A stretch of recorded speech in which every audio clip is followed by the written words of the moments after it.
दोस्तों, अगर मैं आपसे एक सिंपल सवाल पूछूं कि 2030 तक इंडिया का सबसे पावरफुल इंफ्रास्ट्रक्चर कौन बनाएगा? गवर्नमेंट, टाटा, अडानी या फिर एक ऐसी कंपनी जिसके बारे में हम रोज सुनते हैं लेकिन शायद उसके असली प्लान को कभी समझ ही नहीं पाते। जी हाँ, मैं बात कर रहा हूं रिलायंस की। आज बहुत लोग रिलायंस को सिर्फ एक ऑयल कंपनी या फिर जियो टेलीकॉम कंपनी या फिर रिलायंस फ्रेश और एजियो चलाने वाली रिटेल कंपनी के रूप में देखते हैं, लेकिन अगर हम पिछले कुछ सालों की अनाउंसमेंट, इन्वेस्टमेंट और प्रोजेक्ट को एक साथ जोड़कर देखें तो एक बिल्कुल अलग तस्वीर सामने आती है। एक ऐसी तस्वीर जहां रिलायंस सिर्फ एक नए बिजनेस में एंट्री नहीं कर रही बल्कि इंडिया के फ्यूचर के लिए इंटरकनेक्टेड इकोसिस्टम बना रही है। एक ऐसा इकोसिस्टम जहां इंटरनेट भी उसका, शॉपिंग भी उसकी, एंटरटेनमेंट भी उसका और एनर्जी भी उसकी। और शायद कल को एआई इंफ्रास्ट्रक्चर का सबसे बड़ा हिस्सा रिलायंस जियो का ही हो। ये सुनने में किसी साइंस फिक्शन की तरह लग रहा है, लेकिन इस वीडियो में हम सिर्फ ऑफिशियल अनाउंसमेंट, कंपनी के एनुअल रिपोर्ट्स, इन्वेस्टर प्रेजेंटेशन और पब्लिकली अवेलेबल वेरीफाइड इंफॉर्मेशन के बेसिस पर समझेंगे कि मुकेश अंबानी और रिलायंस असल में 2030 तक किस डायरेक्शन में काम कर रही हैं। और सबसे इंपॉर्टेंट बात, क्या ये स्ट्रैटेजी सिर्फ रिलायंस को आगे बढ़ाएगी या फिर इंडिया को भी फंडामेंटली बदल सकती है? तो चलिए वीडियो को शुरू करते हैं। मैं हूं सौरभ और आप देख रहे हैं अनफोल्ड इंडिया। दोस्तों, रिलायंस को समझने की सबसे बड़ी गलती हम तब करते हैं जब हम उसके हर बिजनेस को अलग अलग देखते हैं, जैसे कि ऑयल अलग, जियो अलग, रिटेल अलग, एनर्जी अलग। लेकिन रिलायंस की स्ट्रैटेजी इसी अप्रोच से बिल्कुल उल्टा काम करती है। कंपनी हर नए बिजनेस को एक पजल के पीस की तरह देखती है और जब ये सारे पीसेस को एक साथ जोड़ते हैं तो एक बहुत बड़ा इकोसिस्टम तैयार होता है। अब इस बात को एक सिंपल एग्जांपल से समझते हैं। सोचिए कि एक इंसान सुबह उठता है, उसके घर में जियो फाइबर चल रहा है, ऑफिस जाते वक्त रिलायंस के फ्यूल स्टेशन से वो फ्यूल भरवाता है, वीकेंड पर रिलायंस रिटेल या फिर एजियो से शॉपिंग करता है, रात को जियो हॉटस्टार पर मैच देखता है। और अगर फ्यूचर में एआई सर्विसेज भी जियो इकोसिस्टम के थ्रू मिलने लगे तो उसका डिजिटल एक्सपीरियंस भी इसी इकोसिस्टम का हिस्सा बन जाएगा। यानी अलग अलग कंपनीज का एक्सपीरियंस नहीं बल्कि एक कनेक्टेड एक्सपीरियंस देखने को मिलेगा। और इसी वजह से रिलायंस बार बार एक शब्द यूज करता है, कंज्यूमर इकोसिस्टम। यानी कस्टमर को सिर्फ एक प्रोडक्ट नहीं बल्कि मल्टीपल कनेक्टेड सर्विसेज देना। और इसी स्ट्रैटेजी की वजह से कंपनी टेलीकॉम से लेकर रिटेल तक, डिजिटल सर्विसेज से लेकर क्लीन एनर्जी तक और मैन्युफैक्चरिंग से लेकर एआई इंफ्रास्ट्रक्चर तक एग्रेसिवली इन्वेस्ट कर रही है। लेकिन सवाल यह है कि रिलायंस को अचानक कितने सारे सेक्टर्स में इंटरेस्ट क्यों आ गया? इसका जवाब समझने के लिए हमें थोड़ा पीछे जाना होगा। दोस्तों, रिलायंस की फाउंडेशन ऑयल और पेट्रोकेमिकल पर बनी। कई डिकेड्स तक इसी बिजनेस ने कंपनी को ग्रो भी किया। लेकिन दुनिया बदल रही है, एनर्जी ट्रांजिशन शुरू हो चुका है, डिजिटल इकोनॉमी रैपिडली एक्सपैंड कर रही है, आर्टिफिशियल इंटेलिजेंस नए इंडस्ट्रीज को क्रिएट कर रहा है और इंडिया दुनिया की फास्टेस्ट ग्रोइंग लार्जेस्ट इकोनॉमी में से एक है। अब ऐसे में अगर किसी कंपनी को अगले 20 से 30 साल तक रेलेवेंट रहना है तो उसे अपने सिर्फ पुराने बिजनेस पर डिपेंड नहीं रहना होगा। रिलायंस ने भी शायद इसी को रियलिटी के रूप में बहुत पहले समझ लिया था। इसलिए पिछले कुछ सालों में कंपनी ने सिर्फ एक्सपेंशन नहीं किया बल्कि अपनी प्रायोरिटीज ही बदल दी। और इसका सबसे बड़ा एग्जांपल है जियो। जब 2016 में जियो लॉन्च हुआ था तब बहुत लोगों को लगा कि रिलायंस टेलीकॉम बिजनेस में आ गया है, लेकिन इसके पीछे मुड़कर देखें तो लगता है कि टेलीकॉम सिर्फ एक शुरुआत थी। असली ऑब्जेक्टिव था डिजिटल इंफ्रास्ट्रक्चर बनाना। दोस्तों, सोचिए कि इंटरनेट सिर्फ रिचार्ज का बिजनेस नहीं होता। जितने ज्यादा लोग इंटरनेट पर आएंगे उतना ज्यादा डिजिटल कॉमर्स बढ़ेगा, डिजिटल एंटरटेनमेंट बढ़ेगा, क्लाउड सर्विसेज की डिमांड बढ़ेगी, एआई एप्लीकेशन का यूज बढ़ेगा, ऑनलाइन एजुकेशन बढ़ेगी और हेल्थ केयर डिजिटाइज होगा। और हर डिजिटल एक्टिविटी का फाउंडेशन क्या है? रिलायंस कनेक्टिविटी। और इसीलिए जियो को सिर्फ टेलीकॉम कंपनी के रूप में देखना शायद उसकी स्ट्रैटेजी को अंडर एस्टिमेट करना होगा। आज दोस्तों, जियो सिर्फ मोबाइल नेटवर्क ऑपरेट नहीं करता। Fibre broadband, enterprise connectivity, cloud partnership, data centres और आर्टिफिशियल इंटेलिजेंस इंफ्रास्ट्रक्चर जैसे एरियाज में भी इन्वेस्टमेंट देखने को मिल रही है।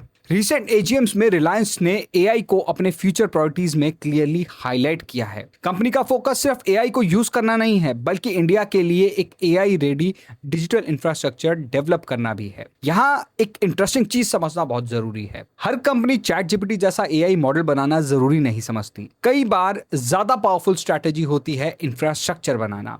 जैसे कि इंटरनेट के टाइम पर हर कंपनी ब्राउजर नहीं बना रही थी, लेकिन data centres, fibre network, cloud infrastructure और डिजिटल प्लेटफॉर्म बनाने वाली कंपनीज ने भी उतना ही बड़ा रोल प्ले किया था। रिलायंस का करंट डायरेक्शन कुछ हद तक इसी फिलॉसफी को रिफ्लेक्ट भी करता है। और अगर एआई अडॉप्शन इंडिया में रैपिडली बढ़ता है तो उसके लिए massive computing power, cloud infrastructure, fast connectivity और रिलायबल डेटा इकोसिस्टम बहुत जरूरी होगा। अब ये सारे एरियाज वही हैं जहां रिलायंस ऑलरेडी इन्वेस्ट कर रहा है, लेकिन डिजिटल इंफ्रास्ट्रक्चर सिर्फ एक पिलर है।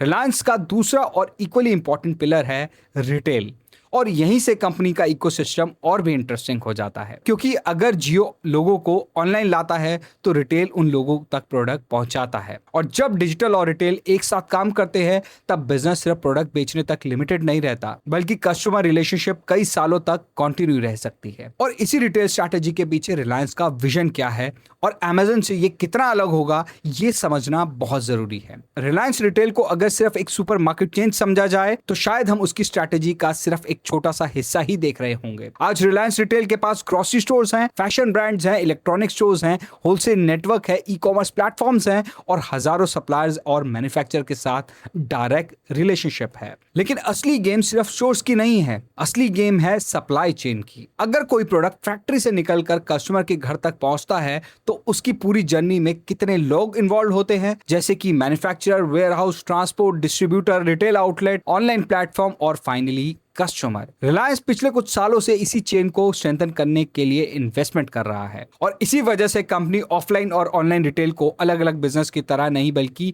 एक इंटीग्रेटेड नेटवर्क की तरह देख रही है। अब यहाँ एक कंपैरिजन इंटरेस्टिंग हो जाता है। अमेजन की स्ट्रेंथ प्राइमरीली उसका मार्केट प्लेस और लॉजिस्टिक नेटवर्क है। रिलायंस की स्ट्रेंथ उसका फिजिकल प्रेजेंस, सप्लायर रिलेशनशिप और ओमनी चैनल रिटेल मॉडल है। दोनों का ऑब्जेक्टिव कस्टमर तक पहुंचना है, लेकिन दोनों के रास्ते बिल्कुल अलग। और अगर इंडिया की कंजम्पशन इकोनॉमी अगले कुछ सालों में तेज ग्रो करती है तो रिटेल उस ग्रोथ का सबसे बड़ा बेनिफिशियरी हो सकता है। लेकिन रिलायंस का सबसे एम्बिशियस प्लानिंग शायद रिटेल या टेलीकॉम में भी नहीं है। असली बेट है दोस्तों एनर्जी। ये सुनते ही कई लोग सोचेंगे रिलायंस तो पहले से ऑयल बिजनेस में थी, तो फिर इसमें नया क्या है? नया है डायरेक्शन। दुनिया धीरे धीरे क्लीनर एनर्जी की तरफ बढ़ रहा है। सोलर एक्सपैंड हो रहा है, बैटरी स्टोरेज की डिमांड बढ़ रही है, इलेक्ट्रिक व्हीकल्स ग्रो कर रहे हैं, हाइड्रोजन को फ्यूचर इंडस्ट्रियल फ्यूल के रूप में देखा जा रहा है। और इसी ट्रांजिशन को देखते हुए रिलायंस ने गुजरात के जामनगर में अपना new energy giga complex develop करना शुरू कर दिया है। कंपनी का ऑब्जेक्टिव सिर्फ सोलर पैनल बनाना नहीं है। ऑफिशियल प्लान के according Reliance solar modules, battery storage, electrolysers, fuel cell और ग्रीन हाइड्रोजन इकोसिस्टम पर काम कर रही है। यहाँ ग्रीन हाइड्रोजन को थोड़ा सिंपल लैंग्वेज में समझते हैं। आज इंडस्ट्रीज जैसे steels, refineries, fertilizers, heavy transport, इन सब में फ्यूल फॉसिल का बहुत बड़ा यूज होता है। ग्रीन हाइड्रोजन का कॉन्सेप्ट है कि रिन्यूएबल इलेक्ट्रिसिटी का यूज करके हाइड्रोजन प्रोड्यूस की जाए, जिससे कार्बन एमिशन सिग्निफिकेंटली रिड्यूस हो सकते हैं। अभी ये टेक्नोलॉजी एक्सपेंसिव है और हर जगह कमर्शियली वायबल भी नहीं है, लेकिन दुनिया भर की कंपनीज इस एरिया में इन्वेस्टमेंट कर रही हैं, क्योंकि अगर फ्यूचर में हाइड्रोजन इकोनॉमिकली कॉम्पिटिटिव बन गया तो एनर्जी इंडस्ट्री का लैंडस्केप ही बदल सकता है। रिलायंस भी उसी लॉन्ग टर्म पॉसिबिलिटी पर बेट लगा रही है। लेकिन सिर्फ हाइड्रोजन ही नहीं, कंपनी का फोकस मैन्युफैक्चरिंग पर भी है। इंडिया आज भी कई क्लीन एनर्जी कंपोनेंट के लिए इंपोर्ट्स पर डिपेंडेंट है। सोलर वैल्यू चेन के मल्टीपल पार्ट्स जैसे कि battery materials, advance energy equipment, कई टेक्नोलॉजीज में ग्लोबल सप्लाई चेन का इन्फ्लुएंस है। अगर इंडिया को एनर्जी ट्रांजिशन में लीडरशिप चाहिए तो डोमेस्टिक मैन्युफैक्चरिंग उतनी ही इंपॉर्टेंट होगी, और रिलायंस इसी गैप को अपॉर्चुनिटी की तरह देख रहा है। कंपनी का आइडिया सिर्फ प्रोडक्ट इंपोर्ट करने की बजाय फ्यूल एनर्जी इकोसिस्टम का बड़ा हिस्सा इंडिया में मैन्युफैक्चर करने का है। और अगर ये स्ट्रैटेजी सक्सेसफुल होती है तो इसका इम्पैक्ट सिर्फ रिलायंस तक लिमिटेड नहीं रहेगा। इससे suppliers, engineering companies, component manufacturers, logistics और स्किल्ड एम्प्लॉयमेंट जैसे सेक्टर्स को इनडायरेक्ट बेनिफिट मिल सकता है। लेकिन इतनी बड़ी प्लानिंग के साथ रिस्क भी उतने ही बड़े होते हैं। एनर्जी ट्रांजिशन का टाइमलाइन किसी के कंट्रोल में नहीं है। ग्रीन हाइड्रोजन कब मास अडॉप्शन तक पहुंचता है ये किसी को नहीं पता। बैटरी टेक्नोलॉजी किस डायरेक्शन में इवॉल्व होती है, सोलर इकोनॉमिक्स कैसे चेंज होती है, ये सब कुछ अनसर्टेन है। और इसी अनसर्टेनिटी की वजह से ये इन्वेस्टमेंट लॉन्ग टर्म नेचर के हैं। अब तक अगर आप ध्यान से देखें तो एक इंटरेस्टिंग पैटर्न भी सामने आता है। Telecom, retail, cloud, AI, engineering, manufacturing, ये अलग अलग इंडस्ट्रीज जरूर है, लेकिन रिलायंस इन्हें अलग अलग बिजनेस की तरह ऑपरेट करने की बजाय एक कनेक्टेड इकोसिस्टम के रूप में बिल्ड कर रहा है। और इसी को बिजनेस लैंग्वेज में कहते हैं फ्लाई व्हील इफेक्ट। जितने ज्यादा यूजर्स डिजिटल इकोसिस्टम में आएंगे उतने ही ज्यादा डिजिटल सर्विसेज की डिमांड होगी। जितने ज्यादा डिजिटल एक्टिविटी होंगी उतना ज्यादा डेटा इंफ्रास्ट्रक्चर की जरूरत होगी। जितना इंफ्रास्ट्रक्चर बदलेगा उतने ही एआई कैपेबिलिटीज इंप्रूव होंगे, और जितनी एआई इंप्रूव होगी उतने रिटेल और एंटरप्राइज सर्विसेज एफिशिएंट होंगी। और जितना बिजनेस ग्रो करेगा उतना कैपिटल नए इंफ्रास्ट्रक्चर में इन्वेस्ट किया जा सकेगा। ये साइकिल खुद को कॉन्टिन्यूसली स्ट्रेंथन करती रहती है। लेकिन इसका मतलब ये बिल्कुल नहीं है कि रिलायंस की सक्सेस गारंटेड है। कंपटीशन भी उतना ही स्ट्रांग है। टेलीकॉम में एयरटेल और वोडाफोन अपनी स्ट्रैटेजी के साथ मौजूद हैं। रिटेल में अमेजन, फ्लिपकार्ट और मल्टीपल रीजनल प्लेयर्स हैं। क्लाउड और एआई में Microsoft, Google, Amazon web services, Nvidia जैसे ग्लोबल जायंट ऑलरेडी पोजीशन में हैं। एनर्जी में टाटा ग्रुप और अडानी ग्रुप, और दुनिया के कई international companies billions of dollars invest भी कर रही हैं। यानी रिलायंस एक ऐसी रेस में है जहां कंपटीशन भी दुनिया के सबसे बड़े बिजनेस ग्रुप हैं। इसीलिए एग्जीक्यूशन सबसे बड़ा चैलेंज होने वाला है।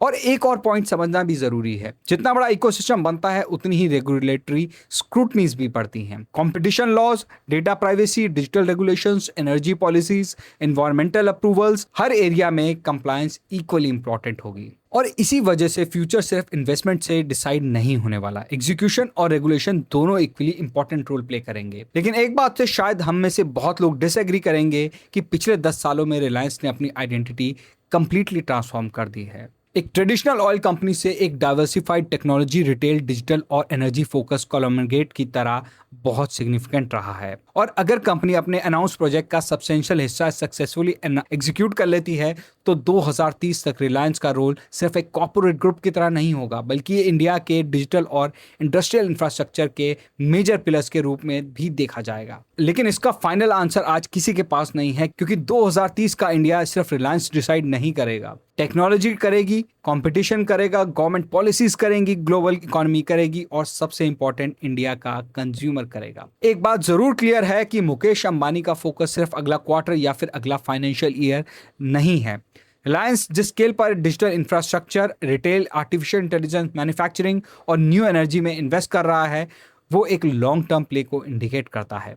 अब यही स्ट्रैटेजी इंडिया के लिए एक ट्रांसफॉर्मेशनल अपॉर्चुनिटी बनेगी, या एग्जीक्यूशन और कंपटीशन के चैलेंज के बीच में अपनी स्पीड खो देगी। इसका जवाब हमें अगले कुछ सालों में ही देखने को मिलेगा। लेकिन इतना जरूर है कि 2030 का इंडिया समझना है तो रिलायंस को सिर्फ एक कंपनी की तरह नहीं बल्कि एक पूरे इकोसिस्टम की तरह देखना होगा। उम्मीद करता हूं दोस्तों आज का वीडियो आपको इंफॉर्मेटिव लगा होगा। अगर वीडियो अच्छा लगा है तो वीडियो को लाइक करें, चैनल को सब्सक्राइब करें। मिलते हैं आपसे नेक्स्ट वीडियो में, तब तक के लिए धन्यवाद। जय हिंद।